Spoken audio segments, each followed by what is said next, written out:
जैसा कि last episode में हमने देखा कि फैंग ब्रेक थ्रू करने के बाद स्टार ट्रैवलर लेवल का वॉरियर बन जाता है और अब फैंग की पावर बहुत ही ज्यादा बढ़ गई थी, इसलिए फैंग अपनी पावर को टेस्ट करता है, जिसमें हम देखते हैं कि Fang without heavenly forbidden shuttle को यूज करते हुए बहुत ही आसानी से हवा में फ्लाई करता है और इसी के साथ साथ अर्थ के ऑर्बिट से होता हुआ स्पेस में जाता है, जिसके बाद चांद पर चला जाता है। यानी कि अब फैंग अपनी इस पावर के साथ बहुत ही आसानी से स्पेस में आ जा सकता है। जिसके बाद हम देखते हैं कि फैंग एरिया 001 में आकर अपनी पावर को टेस्ट करता है और इसमें फैंग की पावर बहुत ही ज्यादा थी, जिसे देखकर फैंग भी काफी हैरान हो गया था और वो कहता है कि अगर मैंने अपनी हेवनली फॉरबिडन शटल के सेकंड अटैक को मास्टर कर लिया तो फिर इस वर्ल्ड में लीडर होंग और वॉरियर ली शैन के अलावा कोई भी वॉरियर ऐसा नहीं होगा जिसे मैं अपने एक मूव को यूज करते हुए हरा सकता हूँ या फिर उसे किल कर सकता हूँ। जिसके बाद फैंग वहीं पर हेवनली फॉरबिडन शटल के सेकंड अटैक को मास्टर करने की प्रैक्टिस करने लगता है। अब व्यू चेंज होता और हम देखते हैं कि लीडर होंग का स्मार्ट फाइटर जेट बहुत ही ज्यादा स्पीड के साथ कहीं जा रहा था। अब हम उस फाइटर जेट के अंदर का व्यू देखते हैं, जिसमें हम देखते हैं कि लीडर होंग और वॉरियर ली शैन आपस में बातें कर रहे थे, जहां पर वॉरियर ली शैन कहते हैं ब्रदर होंग, इस बार हमें मिस्ट आइलैंड से काफी अच्छा फायदा हुआ है, आप मुझसे सब कुछ ना लें, कुछ ट्रेजर्स मेरे पास भी रहने दें। ये सुनकर लीडर होंग कहते हैं कि अभी हमें इसके बारे में बात नहीं करना चाहिए क्योंकि ये बहुत ही जल्दी हो जाएगा। वॉरियर ली शैन कहते हैं ब्रदर होंग, आप ज्यादा लालची मत हो, ठीक है ना।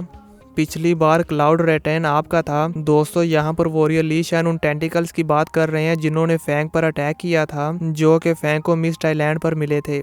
अब वॉरियर ली शैन कहते हैं पिछली बार वहां से जो भी ट्रेजर्स मिले थे वो आपने रख लिए थे और इस बार अब मेरी बारी है। ये कहते हुए वो काफी खुश थे। जिसके बाद वो कहते हैं ब्रदर होंग, मुझे ये बताएं, इस क्लाउड रटन को यूज करने से आपकी पावर को बहुत ही ज्यादा बढ़ना चाहिए था, क्या वाकई ही इससे आपकी पावर इंक्रीज हुई है या नहीं? अगर आपकी पावर इंक्रीज हुई है तो वो कितनी हुई है? ये सुनकर लीडर होंग बड़े ही आराम से अपनी कॉफी का एक सिप लेने के बाद बताते हैं मेरी पावर 50% इंक्रीज हुई है। जो सुनकर वॉरियर ली शैन को काफी बड़ा झटका लगता है और वो अपनी सीट से उठते हुए कहते हैं 50%? अभी स्टार ट्रैवलर के लेवल पर होते हुए आपकी स्ट्रेंथ ऑलमोस्ट इनविंसिबल है और अब इस क्लाउड रटन के बाद तो आपकी पावर 50% और इंक्रीज हो गई है, फिर तो आप बहुत ही ज्यादा पावरफुल हो गए हो। लीडर होंग कहते हैं हाँ तुमने सही कहा, ये क्लाउड रटन मिस्ट्री आइलैंड पर मिली थी और मैं काफी लकी था जो ये मुझे मिल गई। मे भी हो सकता है कि मिस्ट्री आइलैंड पर ये और भी हो और ये फिर से हमारे सामने आ जाए। ये सुनकर वॉरियर ली शैन काफी खुश हो जाते हैं और वो कहते हैं कि इस मिस्ट आइलैंड पर प्रीशियस ट्रेजर जरूर होंगे। ये सुनकर लीडर होंग वॉरियर ली शैन से कहते हैं कि प्रॉपर्टी पर हमेशा उनकी मलकियत होती है जिनके मुकद्दर में हो, इसलिए तुम फिक्र मत करो, अगर तुम्हें कोई ट्रेजर मिल भी जाता है तो मैं उससे तुमसे लेने के लिए तुम्हारे साथ फाइट नहीं करूंगा। ये सुनकर वॉरियर ली शैन कहते हैं एक्सट्रीम मार्शल हॉल में न्यू इंस्पेक्टर की सेरेमनी कंप्लीट होने के बाद मैं मिस्ट आइलैंड पर आकर रहूंगा और मैं इस बात पर यकीन नहीं कर सकता कि मुझे वहां पर कोई भी ट्रेजर नहीं मिलेगा, मुझे वहां पर जरूर बहुत सारे ट्रेजर्स मिलेंगे। ये सुनकर लीडर होंग कहते हैं कि अगर तुम वहां पर रहोगे तो मैं भी तुम्हारे साथ चलूंगा और फिर देखेंगे कि हम दोनों में से कौन ज्यादा लकी है। ये सुनकर वॉरियर ली शैन हंसते हुए कहते हैं लालची।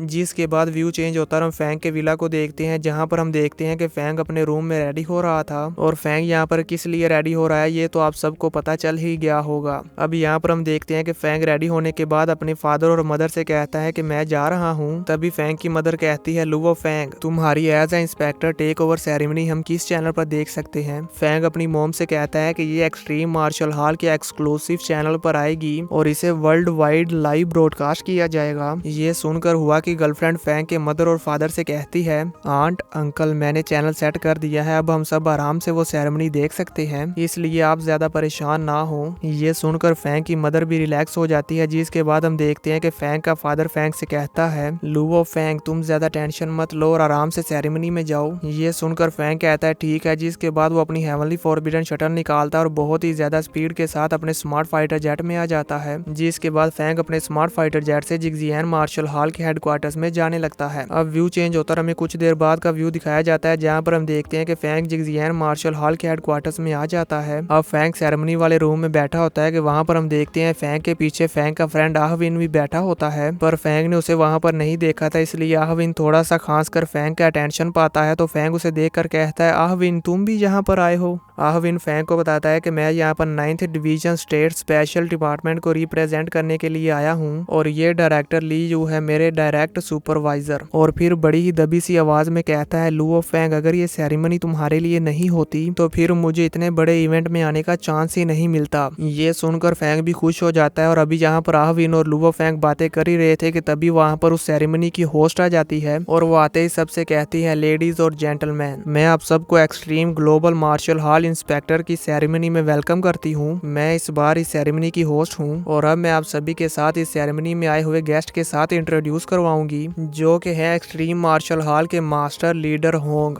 और थंडरबोल्ट मार्शल हॉल के मास्टर ली शैन, जिनके बाद है वार गॉड पैलेस के थर्ड एल्डर मू हैंडरसन और फोर्थ एल्डर यी साइट। जिसके बाद इन चारों वॉरियर्स की होलोग्राम इमेज स्टेज पर दिखाई जाती है जिन्हें देखकर वहां पर बैठे सभी लोग खूब तालियां बजाते हैं और वो सब इन्हें देखकर बहुत ही ज्यादा खुश थे। अब हम फैंग को देखते हैं जो कि थर्ड एल्डर का नाम सुनकर काफी हैरान हो गया था और वह कहता है कि मैं थर्ड एल्डर के बारे में फर्स्ट टाइम सुन रहा हूँ और मैं इन्हें फर्स्ट टाइम देख रहा हूँ। ये वाकई ही बहुत ज्यादा स्ट्रॉन्ग है। फैंग की ये बात सुनकर उसके पास बैठे हुए इंस्पेक्टर जाओ फैंग को बताते हैं, वॉरियर मू Henderson emperor of ice and snow है और ये हाल मास्टर और वॉरियर ली शैन के बाद इस वर्ल्ड के थर्ड सबसे स्ट्रॉन्गेस्ट पर्सन है और इसी के साथ साथ अमेरिका के सबसे स्ट्रॉन्गेस्ट फाइटर भी हैं। इनकी एक ही हाथ से स्नो और आइस को कंट्रोल करने की एबिलिटी बहुत ही ज्यादा अमेजिंग है। ये सुनकर फैंग हैरान हो जाता है और कहता है कि इस तरह के मास्टर इवन मेरी कोरोनेशन सेरेमनी में आए हैं। फैंग अभी ये सोच ही रहा होता है कि तभी होस्ट कहती है,